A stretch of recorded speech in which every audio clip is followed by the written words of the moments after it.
शुक्रवार को मुस्लिम समुदाय में अहमियत रखने वाला ईद उल फित्र का पर्व सादगीपूर्ण तरीके से मनाया गया। साथ ही कोरोना गाइडलाइन का पालन करते हुए चंद लोगों ने मस्जिदों में नमाज अदा की। ईदगाह में इस बरस भी नमाज अदा नहीं हुई। कोरोना काल के चलते शहर की और त्योहारों की रौनक उड़ गई है। मुल्क भर में फैले कोरोना ने जैसे सबकी खुशियां और त्योहारों की रौनक ही छीन ली हो। अब तो हर वार त्योहार पर सिर्फ सन्नाटा ही पसरा रहता है।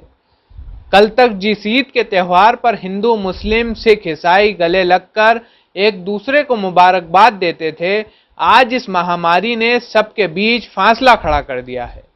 शुक्रवार को एक महीने के रोजे रखने के बाद मुस्लिम समाजजनों ने ईद उल फित्र का त्योहार मनाया, लेकिन पिछले साल की तरह ईद की नमाज मस्जिदों में सिर्फ चंद लोगों ने अदा की।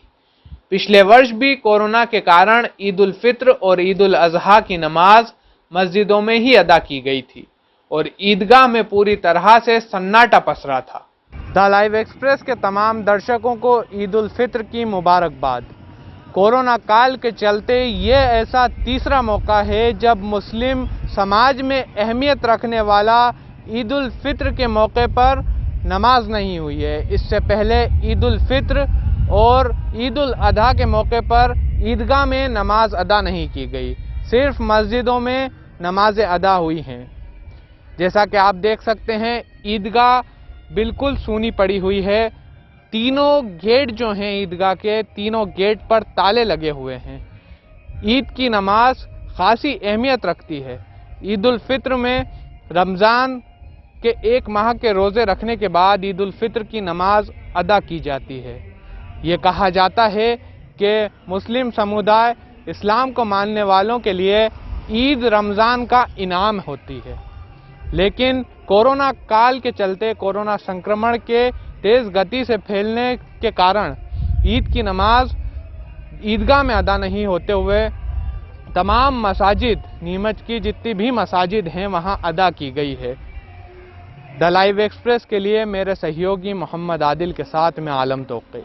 मीडिया से चर्चा में काज़ी शहर नीमच सद्दाम हुसैन अत्तारी ने बताया कि इस बार भी कोरोना के चलते यही आलम रहा और चंद लोगों ने मस्जिद में ईद की नमाज अदा की, तो वहीं बाकी समाजजन ने अपने घरों पर ही चाश्त की नमाज अदा की। यूं तो ईद उल फित्र के मौके पर सिवैयाँ खास तौर से बनाई जाती हैं, जिसके बाद सब एक दूसरे के घर जाकर मुंह मीठा करते हैं और एक दूसरे को गले लगाकर मुबारकबाद देते हैं। इस मौके पर बच्चों के लिए नए कपड़ों की खरीदारी भी की जाती है, लेकिन इस वर्ष भी यह सब कुछ नहीं हो सका और सादगी से ईद का पर्व मनाया गया है। हालांकि इस सब से दिल तो कुढ़ता है, लेकिन यह वक्त की नज़ाकत और इंसान की मजबूरी है। कोरोना को शिकस्त देने के लिए यह सब करना ज़रूरी है। सबसे पहले तो सभी को मैं ईद उल फित्र की बहुत बहुत मुबारकबाद पेश करता हूँ।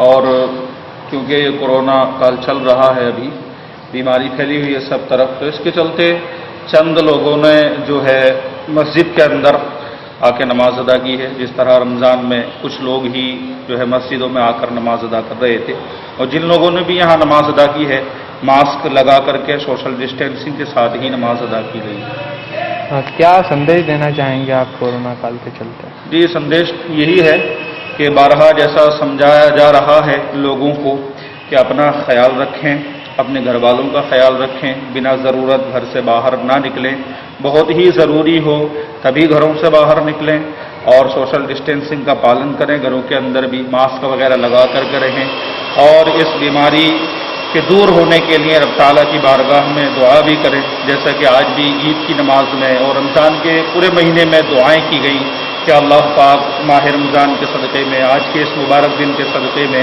इस वबा को, इस बीमारी को हमारे मुल्क से दफा फरमाए, हमारे मुल्क से दूर फरमाए। काजी साहब, रौनकें जो थीं पहले, इस बार 3 ऐसे मौके आए हैं जब ईदगाह में नमाज अदा नहीं हुई है, ईद उल अदा, ईद उल फित्र और ये तीसरा मौका ईद उल फित्र का, जब नमाज ईदगाह में अदा नहीं हुई। कैसा महसूस कर रहे हैं इस वक्त? देखिए, महसूस तो ये है कि ईदगाह जो है साल में 2 ही मरतबा सजती है और वहाँ रौनकें बहाल होती हैं, लोगों का एक हुजूम होता है और उसका एक अलग ही कैफियत होती है, अलग ही मज़ा होता है। लोग जो है गले मिलकर के ईद की मुबारकबाद पेश करते हैं। ईदगाह में नमाज ادا کرنے کی سعادت حاصل ہوتی ہے تو دل تو بڑا کڑتا ہے، بڑا رنجیدہ ہوتا ہے، لیکن کیونکہ ہم کچھ کر بھی نہیں سکتے، حالات ایسے ہیں، بیماری پھیلی ہوئی ہے، تو ہمارے لیے بہتر یہی ہے کہ ہم اپنے گھروں پر ہی جو ہے رب تعالیٰ کی عبادت کریں، جس طرح عید کی نماز چند لوگوں نے مسجدوں میں ادا کی، باقی لوگوں نے عید کی نماز کی جگہ نماز چاشت ادا کی اپنے گھروں کے اندر اور رب تعالیٰ کی بارگاہ میں دعا کی۔